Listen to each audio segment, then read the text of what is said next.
কথায় বলে যে যায় লঙ্কায় সেই হয় রাবণ। আজকে রাবণ হয়ে গিয়েছে ক্ষমতার স্বার্থে জনগণের রক্তের কথা ভুলে গিয়েছে বর্তমান বিএনপির সরকার।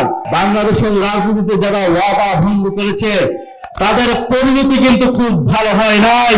যে শ্রমিক রক্ত দিয়ে, শ্রম দিয়ে, ঘাম দিয়ে বাংলাদেশের অর্থনীতিকে এগিয়ে নিয়ে যাচ্ছে, নারী পুরুষ এবং প্রবাসে থাকা বাংলাদেশের যারা শ্রমিক রয়েছেন, আমরা তাদেরকে শ্রদ্ধা জানাই, সাধুবাদ জানাই।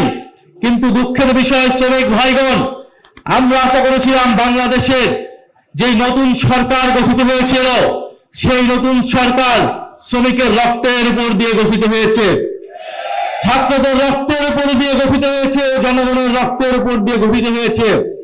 কিন্তু সেই সরকার গঠিত হওয়ার 1 মাসের মধ্যেই তারা ভুলে গিয়েছে তারা ছাত্র শ্রমিকের রক্তের উপর দিয়ে এখানে এসেছে। তারা ছাত্র শ্রমিক জনতার রক্তের উপর দিয়ে যেই নতুন বাংলাদেশ, যেইখানে নির্বাচন হয়েছে, গণভোট হয়েছে, তারা সেই গণভোটের সাথে বেইমানি করেছে। সেই গণভোটের সাথে বাংলাদেশের জনগণের সাথে তারা গাদ্দারি করেছে, প্রতারণা করেছে, বিশ্বাসঘাতকতা করেছে। তবে বর্তমান সরকারকে আর জনগণের, শ্রমিকের, ছাত্রদের পক্ষের সরকার বলার কোনো সুযোগ নাই। এই সরকার একটা গণবিরোধী সরকার, গণতন্ত্র বিরোধী সরকার। যারা বিগত 16 বছর গণতন্ত্রের জন্য সংগ্রাম করেছে, ক্ষমতায় আসার পরে তারা গণতন্ত্রের বিরুদ্ধে সংগ্রাম শুরু করেছে। কথায় বলে যে যায় লঙ্কায় সেই হয় রাবণ। আজকে রাবণ হয়ে গিয়েছে ক্ষমতার স্বার্থে জনগণের রক্তের কথা ভুলে গিয়েছে বর্তমান বিএনপির সরকার। ফলে এই সরকারের কাছে আমরা আর আশা করতে পারছি না। 70% মানুষের ভোট, যে ভোটকে তারা অস্বীকার করে দিয়েছে। অন্তর্বর্তী সরকারের জরুরি গুরুত্বপূর্ণ অনেক অধ্যাদেশ, মানবাধিকার অধ্যাদেশ, পুলিশ সংস্কার অধ্যাদেশ, বিচার বিভাগের স্বাধীনতার অধ্যাদেশ সহ মানুষের অধিকার আদায়ের অনেক অধ্যাদেশকে আইনে পরিণত করার কমিটমেন্ট থাকলেও সেই কমিটমেন্ট, সেই ওয়াদা তারা ভঙ্গ করেছে।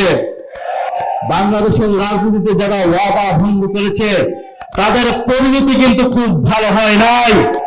বর্তমান সরকারকে মনে রাখতে হবে, ছাত্র শ্রমিক জনতাকে ওয়াদা দিয়ে তাদের রক্তের উপর দিয়ে যে সরকার গঠিত হয়েছে, এই ওয়াদা ভঙ্গের পরিণতি তাদেরকে অচিরেই ভোগ করতে হবে।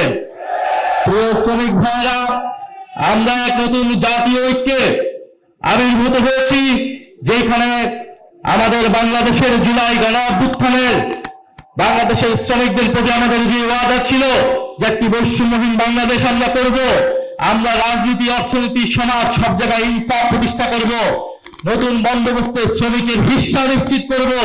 সেই লড়াই আমাদেরকে ঐক্যবদ্ধ থাকতে হবে। বাংলাদেশ শ্রমিক কল্যাণ ফেডারেশনের বর্তমান নেতৃবৃন্দ রয়েছেন, জাতীয় নেতৃবৃন্দ রয়েছেন, তাদের সকলের প্রতি জাতীয় নাগরিক পার্টি এবং জাতীয় শ্রমিক শক্তির পক্ষ থেকে আমরা বলতে চাচ্ছি, সেই ঐক্যের পথে আছি আমরা।